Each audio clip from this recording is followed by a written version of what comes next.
Hello student, कैसे हैं आप लोग। मेरे यूट्यूब चैनल प्रियंका बायोलॉजी में आप लोगों का स्वागत है। आज हम लोगों का टॉपिक होने वाला है रिस्पायरेटरी सिस्टम। आज हम लोग क्या पढ़ेंगे, रिस्पिरेशन के बारे में। तो आज का क्लास हमारा होगा रिस्पायरेटरी सिस्टम पे। रिस्पिरेटरी सिस्टम, रिस्पिरेटरी सिस्टम को हम लोग कहते हैं श्वसन तंत्र। हिंदी में इसको बोलते हैं श्वसन तंत्र। श्वसन तंत्र। अब हम लोग सबसे पहले ये जानेंगे कि रिस्पिरेशन होता क्या है, श्वसन क्या होता है। तो आप लोगों में से 99% लोग कहेंगे CO2 को बाहर निकालना और ऑक्सीजन को अंदर लेना। तो बेटा ये चीज रॉन्ग होता है, ये गलत होता है। ये क्या होता है, आपका रिस्पायरेशन नहीं होता है, ये आपका ब्रीदिंग होता है। तो कभी आप लोग ये मत कहना कि CO2 को बाहर निकालना और ऑक्सीजन को अंदर लेना रिस्पायरेशन कहलाता है। सबसे पहले हम लोग जब रिस्पायरेशन में, श्वसन में हम लोग क्या करते हैं, हम लोग ऐसा बोलेंगे, इन्वायरमेंट में यानी वातावरण में हमारे जो गैस हैं, गैस में इन्वायरमेंटल में जो एयर है, एयर में कई सारे गैसेज आ जाते हैं, उसमें मिक्स गैसेज होती हैं, उसको हम लोग इनहेल करते हैं और CO2 को बाहर निकालते हैं एयर में। उसी को कहते हैं हम लोग रिस्पायरेशन। तो सबसे पहले हम लोग क्या पढ़ेंगे, हेडिंग हमारा रहेगा रिस्पायरेशन। रिस्पिरेशन,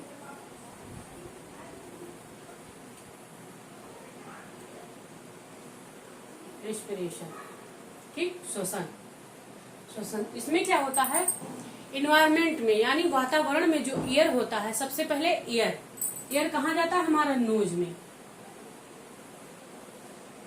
एयर कहाँ जाता है, एयर मीन्स हवा। हवा हमारा सबसे पहले कहाँ जाएगा, नोज में। नोज यानी नाक, नाक में जाएगा। ऐसे जब हम करेंगे, हवा कहाँ से लेंगे भाई, नोज से लेंगे, नाक से लेंगे ना। ऑक्सीजन गया, ऑक्सीजन के साथ साथ, हवा के साथ साथ हमारे अंदर कई गैसें गई, जिसमें हमारा नाइट्रोजन गया, कार्बन डाइऑक्साइड गया और ऑक्सीजन गया। ये सब सबसे ज्यादा मात्रा में क्या गया, नाइट्रोजन गया, और उसके बाद ऑक्सीजन गया, ऑक्सीजन के बाद CO2 गया, ठीक। तो ये कहाँ गया, हमारा नोज से यानी नाक से। नाक से हमारा कहाँ गया, विंड पाइप में। विंड पाइप, विंड पाइप को हम लोग कहते हैं वायु नली, वायु नली। या इसको हम लोग साइंस की भाषा में यानी बायोलॉजी की भाषा में इसको हम लोग कहते हैं ट्रैकिया। क्या बोलते हैं, ट्रैकिया। ट्रैकिया की हिंदी ट्रैकिया ही होती है। अब ये हमारा कहाँ गया, ट्रैकिया में। ट्रैकिया से फिर कहाँ जाएगा, सीधा ये ट्रैकिया से सीधा लंग्स में जाएगा। कहाँ जाएगा, लंग्स। लंग्स यानी फुफ्फुस, जिसको हम लोग कहते हैं फेफड़ा। फेफड़ा, ये हमारा फेफड़ा में जाएगा। फेफड़ा से कहाँ जाएगा, ब्लड में। कहाँ जाएगा, ब्लड, ब्लड में। ब्लड से फिर ऑक्सीजन, ऑक्सीजन ब्लड में मिलेगा, ठीक। ये हमारा होता है रिस्पिरेशन का पाथवे है एक, हम आप लोगों को एक रास्ता बताए हैं। इस तरह हमारा होता है रिस्पिरेशन। तो हम लोग रिस्पायरेशन के बारे में कभी ये नहीं कहेंगे कि हम लोग ऑक्सीजन को इनहेल करते हैं, ऑक्सीजन को अंदर लेते हैं और CO2 को बाहर निकालते हैं। ये हमारा रॉन्ग आंसर हो जाएगा। और हर बार एग्जाम में पूछा जाता है रिस्पायरेशन क्या होता है। तो आप लोग हमेशा यही कहेंगे, हमारे इन्वायरमेंट में यानी वातावरण में जो एयर है उसको हम लोग इनहेल करते हैं और CO2 को बाहर निकालते हैं। ये हमारा है रिस्पायरेशन, ठीक। आया समझ में रिस्पायरेशन, ये हमारा होता है रिस्पायरेशन, ठीक। इतना आप लोग स्क्रीनशॉट लीजिए, फिर हम आपको आगे बताते हैं। अब आगे इसमें पढ़ना है कि रिस्पायरेशन कितने टाइप का होता है। रिस्पायरेशन कितने टाइप का होता है, ये ह्यूमन बींग्स में किस प्रकार से रिस्पायरेशन करता है, ठीक। उसके बाद हम लोग पढ़ेंगे रिस्पायरेशन, कि रिस्पायरेशन कितने टाइप का होता है। तो there are two types, two types. First हमारा है aerobic respiration. Aerobic, aerobic respiration. Aerobic respiration. Second है हमारा anaerobic respiration. Anaerobic respiration.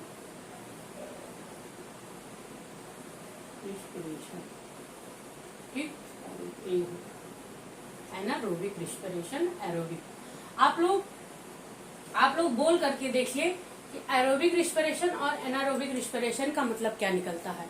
Aerobic means oxygen श्वसन जिसमें ऑक्सीजन प्रेजेंट हो। एनारोबिक मीन्स अनाक्सीय श्वसन जिसमें ऑक्सीजन अब्सेंट भी होगा अगर तो भी वो रिस्पायरेशन कर लेगा, तो उसको हम लोग बोलेंगे अनाक्सीय श्वसन। तो इसकी हिंदी क्या होगी? ऑक्सीय श्वसन। इसको हम लोग बोलते हैं ऑक्सीय श्वसन। और एनारोबिक रिस्पायरेशन को बोलते हैं अनाक्सीय श्वसन। अनाक्सीय श्वसन। अब इसमें क्या होता है? Presence of oxygen. हम लोग लिखेंगे कि प्रेजेंस ऑफ ऑक्सीजन। इसमें क्या होता है? Absence of oxygen. Absence of O2 oxygen. ठीक, अब इसमें क्या होता है हमारा? इसमें ग्लूकोज के साथ मिलके क्या क्या बनाता है? तो इसमें ग्लूकोज के साथ मिलकर CO2 क्या क्या बनाता है देखते हैं। C6H12 O6 प्लस CO2 मिलके कार्बन डाइऑक्साइड प्लस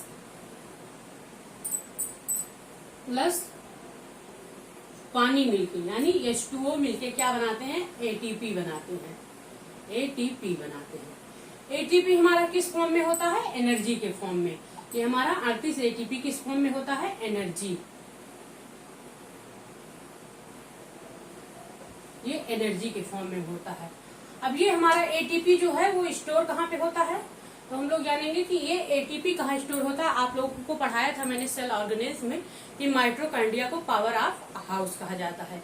वहां पे 38 ATP बनता था। तो ATP कहाँ पे स्टोर होगा? हमारा माइटोकॉन्ड्रिया में। कहाँ पे? माइटोकॉन्ड्रिया। माइटोकॉन्ड्रिया। ठीक, अब इसमें क्या होता है? इसमें हमारा C6H12 O6 मिलके क्या बनाते हैं? इसमें क्या बनता है? एक सेकंड, मार्कर दूसरा चेंज कर ले। इसमें हमारा एथेनोइक एसिड बनता है। एथेनोइक एसिड बनता है। और क्या बनता है? लैक्टिक एसिड बनता है।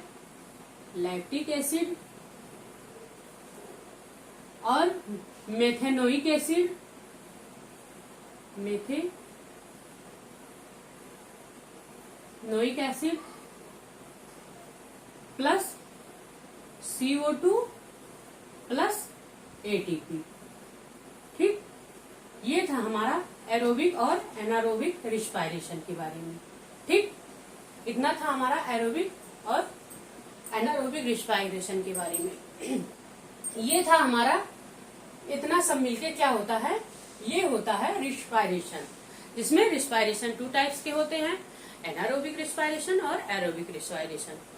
तो आप लोग आज के बाद हमेशा यही बोलेंगे कि इन्वायरमेंट में जो हम लोग एयर को लेते हैं और CO2 को एयर में बाहर निकालते हैं उसको हम लोग कहते हैं रिस्पायरेशन। चलिए आप लोग इतना स्क्रीनशॉट लीजिए, फिर हम आपको थोड़ा सा नोट करके लिखवाते हैं की पॉइंट कि किसमें फिर जैसे हमारा लंग्स से हो गया, गिल से हो गया, कौन सा ह्यूमन बींग्स में क्या होता है? ह्यूमन बींग्स में रिस्पायरेशन जो होता है लंग से होता है। ना, फेफड़े से हम लोग रिस्पायरेशन करते हैं। इसी तरह अगर हम लोग फिश में देखें तो फिश क्या करती है? ये लोग गिल्स मतलब गलफड़े से ये लोग रिस्पायरेशन करती हैं। तो हम लोग कुछ नोट करके थोड़ा सा लिख लेते हैं कि क्या क्या, जैसे हमारा एम्फीबियन हो गया, रेप्टाइल्स हो गया, ये सब किससे रिस्पायरेशन करते हैं। इतना आप लोग स्क्रीनशॉट लीजिए, फिर हम आगे बताते हैं। अच्छा, इसका ये हम लोग एग्जाम्पल नहीं पढ़े कि एग्जाम्पल क्या होता है, तो इसका हम एग्जाम्पल आप लोगों को बता दे रहे हैं कि एरोबिक रिस्पायरेशन का एग्जाम्पल क्या होगा और एनारोबिक रिस्पायरेशन का एग्जाम्पल क्या होगा। ठीक, आप लोग इतना स्क्रीनशॉट ले ही लिए होंगे। चलिए अब बताते हैं आप लोगों को कि इसका क्या होगा। फॉर एग्जाम्पल इसका हमारा होगा ह्यूमन बींग्स। इसमें जो होता है ह्यूमन बींग्स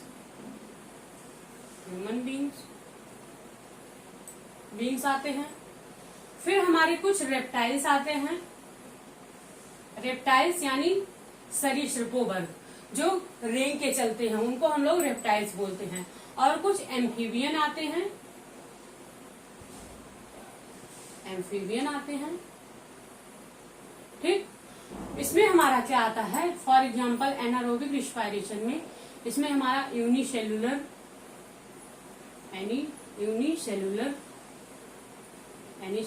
ऑर्गेनिज्म आते हैं। फिर हमारा कुछ बैक्टीरिया आता है और फंजाई आते हैं यानी फंगस आते हैं। और क्या आता है, वायरस आते हैं, वायरस। ठीक, और इसमें ईस्ट भी आते हैं। ईस्ट जो होता है इसमें भी क्या होता है, एनारोबिक रिस्पायरेशन होता है। ठीक, इतना आप लोग स्क्रीनशॉट लीजिए, फिर हम आगे नोट करके लिखवाएं। चलिए ये था हमारा रिस्पायरेटरी सिस्टम का कुछ नोट्स है, जिसमें क्या होता है, लंग्स यानी फेफड़ा, फुफ्फुस से एनिमल जो होते हैं, जो कुछ एनिमल होते हैं, कुछ क्या सारे एनिमल जो होते हैं वो अपना लंग्स से, कुछ एनिमल जो होते हैं लंग्स से रिस्पायरेशन करते हैं। फिर जिसमें हमारा ह्यूमन बींग्स आता है, हम लोग आते हैं, हम लोग भी लंग्स से ही रिस्पायरेशन करते हैं। उसके बाद लिजार्ड यानी छिपकली भी जो होती है वो रिस्पायरेशन जो करती है वो लंग से करती है, फेफड़ा से। फिर फ्रग आ गया, इसमें मेढक आ गया, कॉकरोच आ गया, ये सब जो होते हैं लंग से अपना रिस्पायरेशन करते हैं। फिर हमारा सेकेंड है गिल्स। गिल्स क्या होता है, गिल्स यानी गलफड़ा से जो होता है, जो मछली होती है हमारी वो गिल्स से रिस्पिरेशन करती है। फिर स्किन से क्या, स्किन यानी त्वचा से कौन कौन से रिस्पायरेशन होते हैं, तो आपका स्किन से हो गया, त्वचा से हो गया फ्रॉग जब पानी में होता है, जब पानी में रहेगा तब ये रिस्पायरेशन किससे करेगा, स्किन से करेगा। और जब ये बाहर आएगा तब ये अपना फेफड़े से रिस्पायरेशन करता है। ठीक, इतना आया समझ में। फिर हमारा अर्थवॉर्म हो गया। अर्थवॉर्म जो है ये भी हमारा रिस्पायरेशन जो करता है वो स्किन से ही करता है। ठीक, चलिए फिर हमारा फोर्थ आ गया स्टोमेटा यानी रंध्र। लीफ जो होता है, लीफ ये रिस्पायरेशन किससे करता है, रिस्पायरेशन इसमें कैसे होती है, प्लांट में रिस्पायरेशन होता है, कुछ प्लांट में भी आते हैं। फिर ट्रेकियल ट्यूब से कौन रिस्पायरेशन करता है, तो वो हमारा इंसेक्ट है और कॉकरोच। फिर हमारा आ गया जनरल बॉडी सरफेस यानी सामान्य जिसकी बॉडी रहती है वो क्या होते हैं, वो यूनिसेलुलर ऑर्गेनिज्म होते हैं। जो यूनिसेलुलर ऑर्गेनिज्म होते हैं वो हमारे जनरल बॉडी सरफेस से रिस्पायरेशन करते हैं। ठीक, अब इतना था हमारा नोट पॉइंट, रिस्पायरेटरी सिस्टम मतलब रिस्पायरेशन कौन कौन किससे करता है। अब इसके बाद हम लोग क्या पढ़ेंगे, इसके बाद हम लोग आते हैं लंग्स के बारे में पढ़ेंगे कि लंग्स हमारा ये रिस्पायरेटरी और मेन रिस्पायरेटरी जो ऑर्गन होता है वो क्या होता है। तो मेन रिस्पायरेटरी जो ऑर्गन होता है वो हमारा लंग्स होता है, लंग यानी फुफ्फुस। तो अब हम लंग्स के बारे में पढ़ेंगे, इसके बारे में पढ़ेंगे, लंग्स के बारे में। ठीक, अब मेन रिस्पायरेटरी सिस्टम क्या होता है, लंग्स। ये हमारा रिस्पायरेटरी सिस्टम का मेन ऑर्गन है। ठीक, क्या होता है, main respiratory system, respiratory organ, ये मेन रिस्पायरेटरी ऑर्गन है।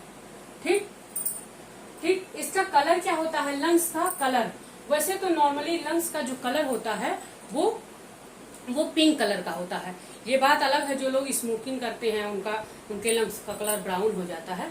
बाकी सारे ह्यूमन बींग्स में इसका लंग्स का जो कलर होता है वो पिंक होता है। ठीक, तो हम लोग लिखेंगे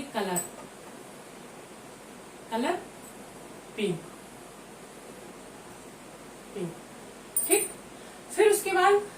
लोग जो ये लंग्स की स्टडी करते हैं, study of lungs, study of lungs is known as इसको हम लोग क्या बोलते हैं? पुल्मोनोलॉजी। क्या बोलते हैं? पुल्मोनोलॉजी।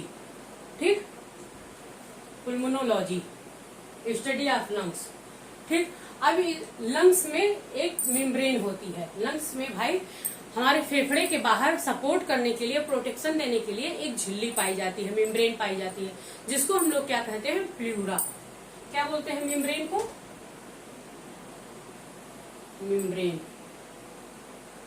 मेम्ब्रेन को हम लोग क्या कहते हैं? प्ल्यूरा। ठीक, अब इसका वेट कितना होता है लंग्स का, फेफड़े का हमारे? 1 pair of lungs human beings में पाया जाता है। इसका वेट कितना होता है? तो इसका वेट होता है 1.3 kg। 1.3 kg। ठीक, 1.3 किलोग्राम। ठीक, लंग्स का वेट होता है। अब हम लोग किसके बारे में पढ़ेंगे? लंग्स के बारे में पढ़ेंगे। लंग्स के बारे में उसका स्ट्रक्चर देखेंगे और जानेंगे कि क्या क्या होता है लंग्स में, ये कैसे रिस्पायरेशन करता है, इसमें कौन कौन से अंग आते हैं, ऑर्गन्स आते हैं, सबसे पहले कहाँ से ये शुरू होता है और कहाँ से ऑक्सीजन हमारा कहाँ पे ले जाके, ये ऑक्सीजन कहाँ पे ले जाके करता है, ब्लड में कैसे जाता है, CO2 को बाहर कैसे निकालता है। जब तक हम लोग एक स्ट्रक्चर नहीं बनाएंगे तो हम लोग नहीं समझ पाएंगे। अब इसके बाद आप लोग इतना स्क्रीनशॉट लीजिए, फिर हम आपको स्ट्रक्चर के माध्यम से बताते हैं कि लंग्स में कैसे कैसे रिस्पायरेशन होता है। ठीक, चलिए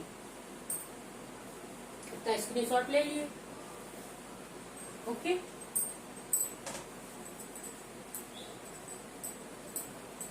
अब हम लोग लंग्स का फिगर देखेंगे, स्ट्रक्चर कैसे होता है। ठीक,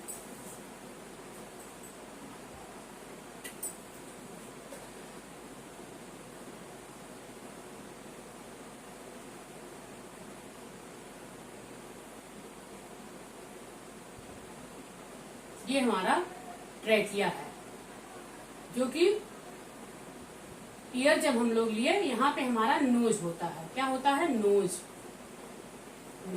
ठीक, यहाँ पे ट्रैकिया होता है। ट्रैकिया हमारा आगे चल के यहाँ पे 2 पार्ट में डिवाइड हो जाता है। ठीक, और ये हमारा क्या हो गया? लंग्स हो गया। अच्छा, आप लोगों को पता है कि हमारा लंग्स एक छोटा होता है, एक बड़ा होता है। अब आप लोग कमेंट करके बताइएगा कौन सा लंग्स बड़ा होता है, कौन सा छोटा होता है। ठीक,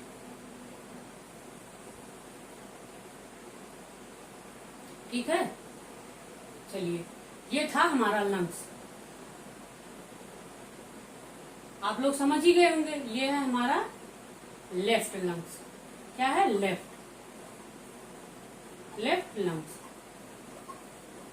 अब जो हमारा लेफ्ट लंग्स होता है ये स्मॉल होता है, क्योंकि यहाँ पे एक कार्डियक नोड पाया जाता है, तो इसलिए यहाँ पे लेफ्ट लंग्स में थोड़ा गड्ढा टाइप का बना होता है। इसलिए हमारा जो लेफ्ट लंग्स होता है ये छोटा होता है, स्मॉल होता है। और ये है हमारा राइट लंग्स। ठीक, राइट लंग्स। चलिए, लंग्स के बारे में आप लोग इतना समझ गए होंगे। अब यहाँ पे क्या होता है? यहाँ पे ऐसे ऐसे एक मेम्ब्रेन बना होता है, बाहर से लंग्स को प्रोटेक्ट करने के लिए, यानी प्रोटेक्शन देने के लिए एक झिल्ली बनी होती है, मेम्ब्रेन, जिसको हम लोग क्या कहते हैं? प्ल्यूरा। क्या बोलते हैं? प्ल्यूरा। ठीक, फिर उसके बाद क्या होता है? इसको हम लोग क्या कहते हैं? Cardiac node. क्या बोलते हैं? Cardiac node.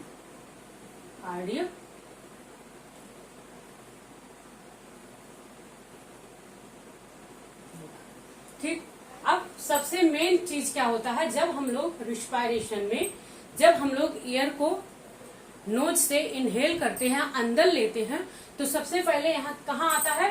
ट्रैकिया में। ट्रैकिया के ऊपर क्या होता है हमारा? ट्रैकिया के ऊपर हमारा होता है लैरिंग्स। यहाँ पे क्या लगा रहता है? लैरिंग्स। इसको क्या बोलते हैं? लैरिंग्स। लैरिंग्स, ठीक। लैरिंग्स के जस्ट ऊपर ऐसे छोटे छोटे छोटे छोटे क्या लगे रहते हैं? बॉक्स, जिसको हम लोग कहते हैं Adam's apple. Adam's apple. Adam's apple आप लोग देखते होंगे, ये मेनली क्या होता है? मेल में यानी बॉयज में ही पाया जाता है, ये गर्ल्स में नहीं होता है। इसलिए क्या होता है, उनकी जो वॉइस होती है, उनकी जो वॉइस होती है वो थोड़ा डीपली भारी हो जाती है, और लड़कियों में ये नहीं होता। आप लोग पापा में, भैया में, सब में देखते होंगे, उसमें उनमें जो ये घाटी, जिसको हम लोग बोलते हैं घाटी, ये निकली होती है, ठीक। उसी को हम लोग वॉइस बॉक्स या साउंड बॉक्स कहते हैं, जिसको हिंदी में कहते हैं स्वर तंत्र, ठीक। तो यहाँ पे वॉइस बॉक्स लगा रहता है, ब्रैकेट में लिखते हैं वॉइस बॉक्स, ठीक। अब ये हमारा जो ईयर है करके, यहाँ पे वॉइस बॉक्स से होते होते कहाँ आया? ये ट्रैकिया हमारा 2 पार्ट में डिवाइड हो गया।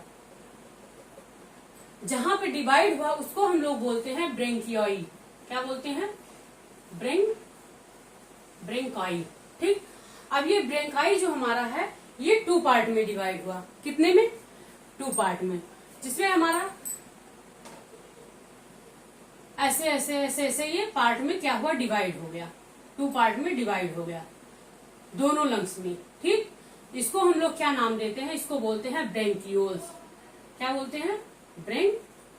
ब्रेंकियोल्स। अब ये जो हमारा ब्रेंकियोल्स है, इसमें भी डिवीजन होता है। इसमें कौन सा डिवीजन हुआ?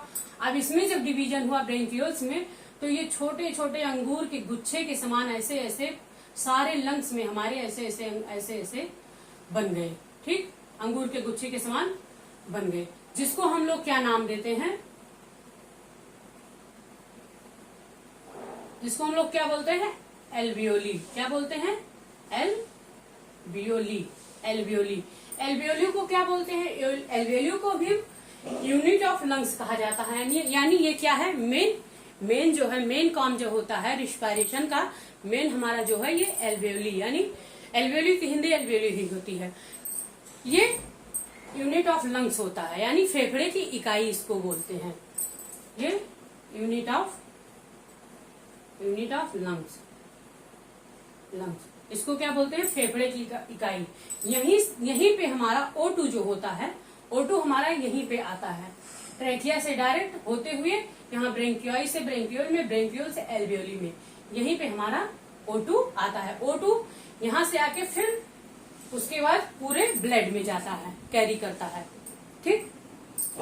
ये हमारा होता है। फिर उसके बाद यहाँ पे जो गैप होता है, ये जो दोनों ट्रैकिया के बीच में गैप होता है, उस गैप को हम लोग कहते हैं media sternum. Media sternum space, ठीक। इसको हम लोग मीडिया स्टर्नम स्पेस कहते हैं। समझ में आया आप लोगों को? ठीक।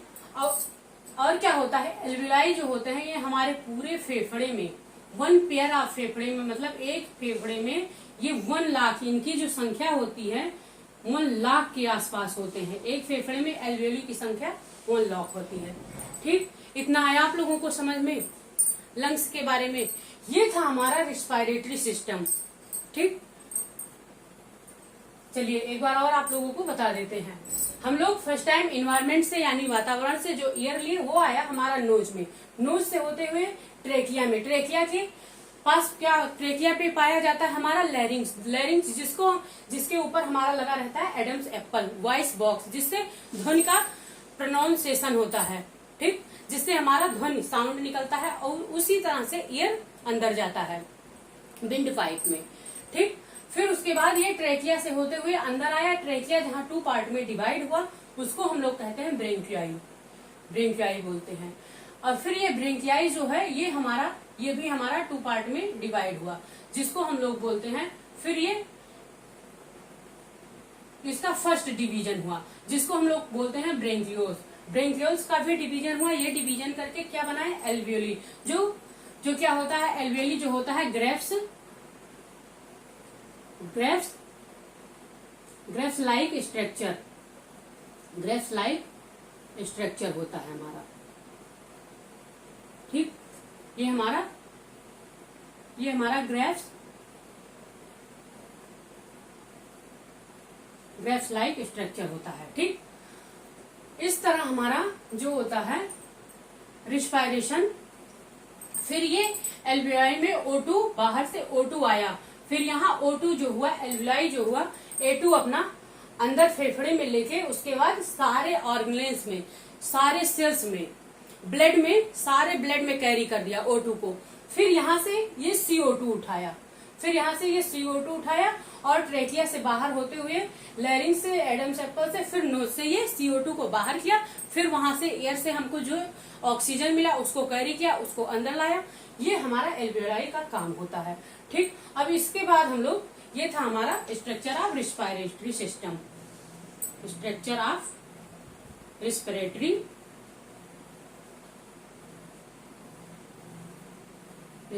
सिस्टम। ठीक, अब इसके आगे हम लोग पढ़ेंगे, अब इसमें जो, अब हमको क्या पढ़ना है, मेन चीज इसमें क्या होता है, एल्वियोली। अब इसके आगे नेक्स्ट क्लास में हम लोग एल्वियोली के बारे में पढ़ेंगे। ठीक, इतना आप लोगों को समझ में आया? अगर कोई दिक्कत हुई होगी तो कमेंट बॉक्स में कमेंट करिएगा। ठीक, आज की क्लास हमारी यहीं तक। Thank you for watching.